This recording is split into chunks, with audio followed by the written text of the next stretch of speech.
a excomunhão de Dom Marcelo Lefebvre foi inválida ou injusta é o que veremos nesse vídeo.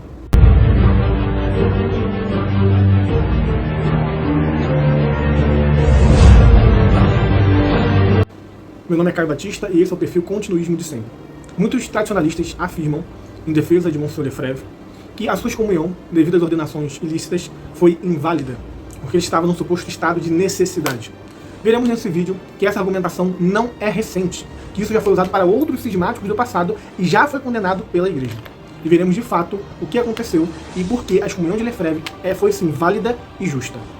Primeiro, que Dom Lefebvre, ao sagrar os 4 bispos, ele foi frontalmente contrário ao estabelecido no cânon 1382 do Código de Direito Canônico, que diz: o bispo, sem o devido mandato pontifício, que conferir a alguém a sagração episcopal e também o que dele receber a sagração, incorrem em excomunhão late sententiae, reservada à sé apostólica. Foi exatamente o que Dom Marcelo Lefebvre fez em 1988, ao sagrar sem o mandato do Papa João Paulo II, e não somente isso, mas antes mesmo dessa sagração acontecer, o Papa endereçou uma carta a Monsenhor Lefebvre pedindo, suplicando que ele não fizesse isso. Ou seja, além do Papa não autorizar, o Papa ainda havia previamente reprovado aquela conduta que Monsenhor Lefebvre já tinha predito que iria fazer. Então ele afrontou frontalmente e diretamente a autoridade do Santo Padre e incorreu na pena do cânon 1382. Isso é um fato. São fatos incontestáveis. Isso é a história. Isso é a pura verdade.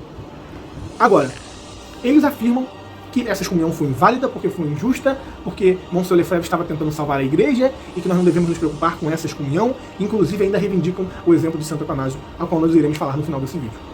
Mas a questão toda é a seguinte: no ano de 1713, o Papa Clemente XI, na sua Constituição Unigenitus Dei Filius, ele vai condenar algumas preposições, ou melhor, proposições, onde essas proposições eram ou heréticas, ou contrárias à opinião da Igreja, ou cismáticas, eram proposições jansenistas. Dentre essas proposições, existem 2, que se assemelham muito com aquilo que Dom Lefebvre falava sobre a sua própria excomunhão e aquilo que os seus seguidores falam. A primeira proposição é a seguinte, diz assim: o temor de uma excomunhão injusta não deve jamais impedir-nos de cumprir o nosso dever. Nunca nós saímos da Igreja, mesmo quando pela iniquidade dos homens parecemos expulsos dela, e se pela caridade estamos firmemente unidos a Deus e a Jesus Cristo e à própria Igreja. A segunda proposição: suportar em paz a excomunhão e o anátema injusto antes que trair a verdade é imitar São Paulo, e está muito longe do que seria levantar-se contra a autoridade ou romper a unidade. Essas mesmas falas, atribuídas a Dom Lefebvre e aos seus companheiros, não trariam surpresa alguma para nós, porque era exatamente isso que eles reivindicavam, que a comunhão era injusta, que na verdade a Roma modernista que saiu da comunhão com a Igreja, que eles eram os que de fato guardavam a tradição, e que eles estavam sim unidos à Igreja e a Jesus, porque aquela comunhão não tinha feito nenhum. Pois é, mas essa fala não é dele. Essa fala é uma fala jansenista, condenada pelo Papa Clemente XI no século XVIII, muito tempo antes da própria excomunhão de Lefebvre. E aqui a gente vê que a Igreja não admite, em hipótese alguma, dizer que uma excomunhão fundamentada em fatos, ainda mais late sententiae, ou seja, automática, pode ser injusta ou inválida. E que esse argumento, essa teoria, ela é cismática, ela não tem fundamento. Quem diz que foi excomungado pela Santa Sé, pela autoridade suprema da Igreja, e que essa excomunhão não valeu de nada, é simplesmente um mentiroso. Então, e o caso de Santo Atanásio, que eles tanto reivindicam como um caso análogo ou parecido com Dom Lefebvre? São casos totalmente distintos por algumas razões. Primeiro, que o Papa, ao excomungar Santo Atanásio, não fez de livre vontade, mas sim coagido, pois estava preso.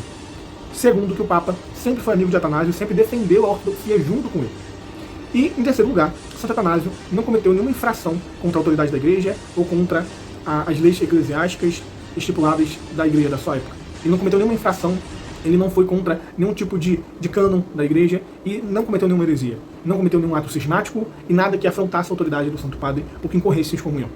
O contrário de Lefebvre, que fez isso abertamente diante de muitas pessoas num evento público, que foi a sagração dos bispos. Concluímos esse vídeo afirmando que as excomunhões de Dom Lefebvre, os 4 bispos sagrados por ele, foram não só válidas como justas, e foram excomunhões automáticas, como o próprio cânon diz, late sententiae. Isso significa que não precisavam ser confirmadas pela Santa Sé, pois elas foram automáticas, pelo próprio ato, pelo próprio fato. Mas, mesmo assim, o Papa São João Paulo II as confirmou formalmente.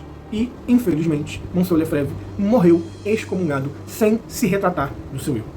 O que nos traz uma grande reflexão de que quão perigoso é confiarmos na nossa própria opinião em detrimento da autoridade instituída por Cristo na Terra, que é a Santa Igreja e o Santo Padre.